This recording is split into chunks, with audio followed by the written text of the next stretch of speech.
Nah, kemudian kita masuk ke Sefer Vayikra, kitab Imamat. Kitab Imamat itu dia awalnya membahas tentang korban-korban. Jadi di dalam Torah itu ada pembahasan tentang korban. Korban itu ada 4 ya, 4 atau 5. Korban olah, yaitu korban bakaran, kemudian korban olah, korban minchah, korban shelamim, korban khatat, korban asam, yaitu korban bakaran, korban sajian, korban pendamaian, korban penebus salah, korban penghapus dosa. Nah, ada 5 jenis korban. Kemudian juga membahas tentang penahbisan kohanim, penahbisan para imam. Jadi di dalam agama Yahudi itu, ini teman-teman perlu ketahui juga, Nabi Harun itu kan suku Lewi. Nabi Musa itu sukunya Lewi. Kita sudah bahas tentang anaknya Israel, Bani Israel. Itu kan ada 12 suku. Ya. Nah, 12 suku, anak ketiganya dari Nabi Israel, Nabi Yakub itu adalah Lewi namanya. Anak keempatnya namanya Reuben, Shimon, Lewi. Ya, 3 Lewi, keempat Yehuda. Nah, Lewi ini ada suku para imam. Jadi waktu di zaman Nabi Musa, imamnya itu Nabi Harun. Dia imam. Jadi Bani Israel ketika mau korban, mereka datang untuk korban yang sudah kita bahas tadi, yang 5 jenis korban tadi. Ketika mereka mau melakukan korban, maka mereka harus serahkan korbannya itu tadi kepada Nabi Harun yang memimpin upacara ibadah itu tadi. Jadi Nabi Harun itu dia sebagai imam di kemah suci. Nah, dan imam itu harus dari suku Lewi. Termasuk dari imam itu adalah anak-anaknya Nabi Harun. Jadi ibarat kata anak-anaknya Nabi Harun itu adalah kohanim regulernya lah. Imam-imam regulernya. Kalau Nabi Harun itu dia kohen gadol, imam besar. Jadi bahkan mereka, jadi suku Lewi ini kekhususan mereka itu nanti ketika masuk Israel, suku Lewi ini nggak dapat tanah perjanjian, nggak dapat wilayah khusus, karena mereka tugasnya hanya melayani di Baitul Maqdis nanti ketika masuk Israel. Nah, makanya mereka itu berhak mendapatkan persepuluhan. Kehidupan mereka itu dari persepuluhan. Jadi bangsa Israel itu, Bani Israel itu mereka punya, kayak di dalam Islam itu ada zakat. Mereka itu pakai sistem persepuluhan, ma'asyar. Ya, jadi kalau ma'asyar itu dia bukan perpuluhan ya, tapi persepuluhan, karena 1/10. Jadi bangsa Israel itu, suku-suku yang lain menyerahkan 1/10 kepada hasil bumi mereka, ya. Dan itu hanya yang tinggal di Israel aja, yang hanya tinggal di tanah Israel. Maka 1/10-nya itu diserahkan kepada Kohanim untuk mendapatkan hak mereka, untuk dikasihkan kepada suku Lewi. Karena kemudian suku Lewi nanti 1/10 dari harta itu tadi dikasih, bukan harta ya, maksudnya harta lah, dalam bentuk ternak dan juga hasil bumi. Itu saja. Kalau kayu, kayak seorang tukang kayu, maka dia tidak perlu menyerahkan kayunya sebagai objek persepuluhan, hanya dari hasil bumi dan juga ternak saja yang jadi objek persepuluhan. Maka, dan itu tidak boleh diuangkan, sehingga itu menyalahi praktek gereja pada hari ini. Sebagian gereja sekarang masih menjalankan persepuluhan, kata mereka. Mereka masih menerapkan persepuluhan, tapi persepuluhannya berupa uang. Jadi jemaatnya itu ngirim transfer uang kepada bapak pendetanya, bapak gembalanya. Padahal ini menyalahi Torah. Torah itu nggak boleh dia berupa uang. Dia harus berupa hewan ternak itu tadi. Kalau dia berupa hewan ternak, itu hewan ternak. Kalau dia berupa, bahkan ya ketika ada orang yang tinggal jauh di tanah Yerusalem, maka dia itu harus datang ke Yerusalem itu, kalau repot dia membawa dombanya misalkan, maka dia boleh menjual dombanya itu tadi dalam bentuk uang. Maka sampai Yerusalem, dia harus membeli dari uang tadi, dia beli lagi domba. Sehingga yang diberikan kepada imam tetap domba, gitu, paham? Nah, sampai dibahas oleh para rabi sampai seperti itu. Sehingga yang memang harus, yang di objek persepuluhan itu adalah sesuai dengan instruksi yang ada di dalam Torah, bukan dijadikan uang seperti praktek gereja pada hari ini. Sehingga itu keliru dari satu sisi. Dari sisi yang lain, katanya hukum Torah itu sudah batal dengan matinya Yesus di kayu salib. Dan termasuk dari prakteknya orang Kristen hari ini, ya, orang Nasrani, mereka itu kan tidak mau sunat. Kenapa? Karena sunat itu adalah hukum yang ada di dalam Torah. Torah itu kan bagian perjanjian lama. Maka orang Kristen sekarang mereka tidak sunat, karena mereka anggap itu adalah bagian aturan perjanjian lama. Di dalam Torah juga dilarang makan babi. Tapi orang Kristen makan babi. Kenapa? Karena itu hanya hukum perjanjian lama. Tetapi di dalam Torah ada perintah persepuluhan. Kenapa mereka mengamalkan persepuluhan? Katanya perjanjian lama sudah batal. Seharusnya persepuluhan juga batal dong. Nah, tapi karena itu dapat duit. Nah, intinya Anda paham apa yang saya maksud? Oke.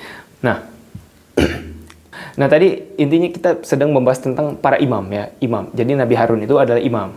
Ya, di Baitul, dia Nabi Harun itu yang memimpin ibadah ritualnya bangsa Israel, dia imamnya, Kohen Gadolnya. Baru nanti masuk yang di kitab imamat itu diantaranya membahas tentang uraian tugas-tugasnya suku Lewi juga ya.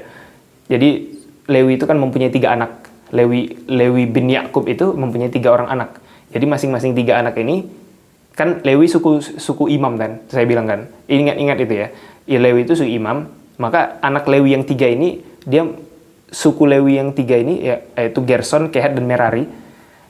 Gerson bin Lewi, Kehat bin Lewi, Merari bin Lewi, anak-anak keturunan mereka mewakili tugas-tugas tertentu. Seperti Gerson, nanti Bani Gerson mereka tugasnya membawa alat-alat tenunan gitu.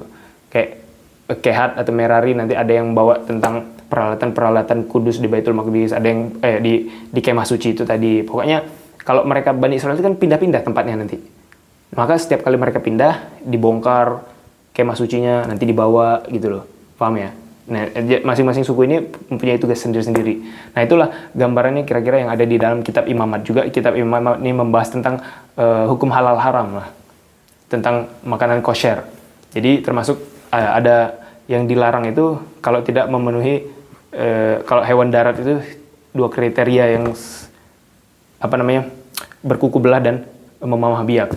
Jadi dilarangnya makan babi itu karena babi itu kalau menurut Torah dia berkuku belah tapi dia tidak memamah biak sehingga haram bagimu. Begitu pula kelinci. Kelinci itu dia memamah biak tapi dia tidak berkuku belah, maka itu haram bagimu. Padahal sebenarnya kelinci itu nggak memamah biak, tapi di dalam Torah ditulis memamah biak. Coba teman-teman cari di pelajaran biologi, fahami apakah kelinci termasuk hewan yang memamah biak. Kenyataannya tidak, tapi di dalam Torah ditulis kelinci itu adalah hewan pemamah biak. Kemudian hewan laut, hewan air, nggak boleh makan hewan yang bersirip dan bersisik. Sehingga orang Yahudi itu nggak makan kerang, nggak makan udang, nggak makan kepiting, ya mereka nggak makan itu, cumi-cumi nggak makan, bahkan lele nggak makan mereka, ya, orang Yahudi. Ya. Itulah hukum Torah, itu hukum Taurat. Sehingga orang Yahudi bahkan kalau di dalam penyembelihan mereka punya aturan khusus. Ya, orang Yahudi itu lebih ketat aturannya untuk menyembelih binatang sembelihan, ya, untuk mencapai derajat halal. Kalau mereka istilahnya kosher. Jadi teman-teman kalau pergi ke Amerika atau ke Israel atau pergi ke Australia misalnya, kita sulitan menemukan makanan halal, maka cari makanan orang Yahudi nggak apa-apa. Yang ada logo koshernya, itu artinya sembelihannya orang Yahudi. Ya, dan logo kosher itu banyak macam-macamnya, contoh-contohnya banyak. Nah ini contoh dari makanan orang Yahudi ya, adalah makanan kosher. Ya, jadi kalau ada logo koshernya, itu berarti sembelihan orang Yahudi. Al-yawma uhilla lakumut thayyibatu wa ta'amul ladzina utul kitaba halal lakum wa ta'amukum halal lahum. Ya. Pada hari ini dihalalkan kepada kalian segala yang baik-baik dan makanan sembelihan ahlul kitab halal bagi kalian dan sembelihan mereka halal bagi kalian dan sembelihan kalian halal bagi mereka begitu ya. Sehingga boleh orang Islam memakan sembelihannya ahlul kitab selama mereka menyembelihnya dengan mengucapkan nama Allah Ta'ala. Memang dan umumnya tahu saya orang Yahudi itu sangat ketat dalam masalah itu. Mereka menyebutkan kalau kata Syekh Abu Faris deh, sampai kalau seandainya mereka itu menyebutkan dengan menyebut nama Hashem misalnya, ya itu udah cukup. Itu udah masih tauhid itu. Walaupun karena yang mereka maksud dengan Hashem itu kan adalah Allah yang kita maksud. Nah, begitu pula orang Kristen. Seandainya orang Kristen menyembelih domba, mereka menyebut nama Bapa katanya, kemudian mereka sembelih, maka itu jadi halal untuk orang Islam. Ya, walaupun kita tidak setuju dengan penyebutan Bapa itu tadi, tapi yang mereka maksud dengan Bapa itu adalah Allah yang kita maksud, maka dia jadi halal. Tapi kalau orang Kristen menyebut nama Beshem ha'af vehaben veruach hakodesh ha'elohim echad, dengan menyebut nama Bapa dan Putra dan Roh Kudus Allah yang Esa kata mereka, kemudian disembelih. Artinya dia menyebutkan 3 nama itu tadi, maka dia jadi tidak halal bagi kita. Sembelihan itu yang halal bagi kita hanya disebutkan nama Allah saja. Kalau disebutkan dengan nama Bapa, Putra dan Roh Kudus itu jadi nggak halal sembelihan orang Kristen. Maka kalau saran saya, sembelihan orang Kristen jangan dicoba-coba, karena orang Kristen bahkan mereka itu nggak punya cenderung tidak ketat seperti orang Yahudi. Artinya mereka sembelih tanpa nyebut apa-apa juga nggak masalah. Halal-halal aja mereka. Itu perbedaannya. Jadi kalau saran saya jangan mau makan sembelihannya orang Nasrani. Kalau sembelihan orang Yahudi, ya kalau ada sembelihan orang Islam kita pakai sembelihan orang Islam aja gitu.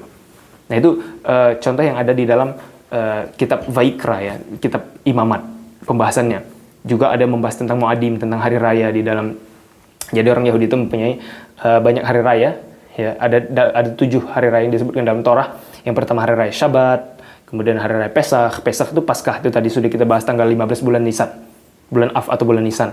Nah, dan pada saat hari raya Paskah ini, ya orang Yahudi itu tidak boleh memakan roti yang beragi. Makanya disebut dengan ada hari Chag Hamatzot, hari raya roti tidak beragi. Dan itu berlangsung selama 7 hari kalau di Eretz Israel. Kalau di luar Eretz Israel terjadi selama 8 hari berlangsungnya. Jadi orang Yahudi itu selama 7 hari itu mereka tidak boleh memakan roti yang ada raginya. Ya, itu disebut dengan mulai dari tanggal 15, 16, 17, 18, 19, 20, 21 sampai 21 bulan Av, bulan Nisan. Bulan Av atau bulan Nisan itu bulan yang sama. Nah, kalau di luar tanah Israel selama 8 hari. Itu disebut dengan hari raya roti tidak beragi. Kemudian seiring dengan itu ada namanya nanti periode Sefirat HaOmer. Tanggal 15 bulan Nisan kan tanggal hari raya Paskah. Tanggal 16 bulan Nisan, Bani Israel itu diperintahkan untuk menghitung mereka. Menghitung hari-hari itu. Sampai selama 49 hari. Nah, di hari ke-50-nya, ya, selama 49 hari masa perhitungan itu namanya Sefirat HaOmer, perhitungan Omer. Nah, itu hari raya juga bagi orang Yahudi. Nanti di hari ke-50-nya, itu disebut dengan hari raya Shavuot, hari raya penerimaan Torah di Gunung Sinai. Shavuot, yang di dalam tradisi kekristenan dikenal dengan hari raya Pentakosta. Tetapi Pentakostanya orang Kristen dengan Pentakostanya orang Yahudi, itu bedanya. Kalau Pentakostanya orang Yahudi itu, hari raya Shavuot itu memperingati penerimaan Taurat di Gunung Sinai. Sementara Pentakostanya orang Kristen itu, periode di mana kalau di dalam kitab Kisah Para Rasul itu Ma'asih Haslichim ya, kitab Kisah Para Rasul memperingati tentang pencurahan Roh Kudus yang di kitab Kisah Para Rasul itu. Oke. Nah, itu hari rayanya orang yang ada di dalam kitab Imamat. Kemudian juga ada hari raya apa lagi yang dibahas di situ? Ada hari raya Rosh Hashanah. Hari raya Rosh Hashanah itu terjadi pada saat Rosh Hashanah dulu pada tanggal 1 bulan Tisri. Kalau hari raya Shavuot tadi tanggal 6 bulan Sivan. Kalau hari raya Rosh Hashanah ini bahasa Arabnya Susanah. Hari raya awal tahun baru. Jadi orang Yahudi itu merayakan tahun barunya itu di bulan ke-7. Tishri itu bulan ke-7. Bulan pertama orang Yahudi itu hari raya bulan Nisan, bulan Av, yang hari Pesach itu tadi. Paskah itu tadi, itu bulan pertama. Kemudian setelah Rosh Hashanah pada tanggal 1 bulan Tishri, kemudian masuk tanggal 10 bulan Tishri kalau nggak salah, itu hari raya Yom Kippur, ini hari raya besarnya orang Yahudi, hari raya pendamaian. Ya. Kemudian ada hari raya apa lagi? Udah berapa itu kita bahas? Kemudian nanti yang terakhir itu ada hari raya Sukkot namanya, hari raya Pondok Daun, di mana orang Yahudi itu berdiam di dalam sukkah di halaman rumah mereka biasanya. Mereka tinggal di dalam sukkah di dalam pondok daun. Itu disebut dengan hari raya Pondok Daun. Nah, tanggal 15 bulan Sivan. Nah, itu yang saya bulan Tishri, maaf. Nah, itulah hari raya orang Yahudi. Selain itu di luar Torah ada hari raya yang lain seperti hari raya Purim yang dilatar belakangi oleh kisah yang ada di kitab Esther. Kemudian ada hari raya Hanukkah yang dilatar belakangi dengan kitab Makabe. Nah, itu isi dari kitab Imamat.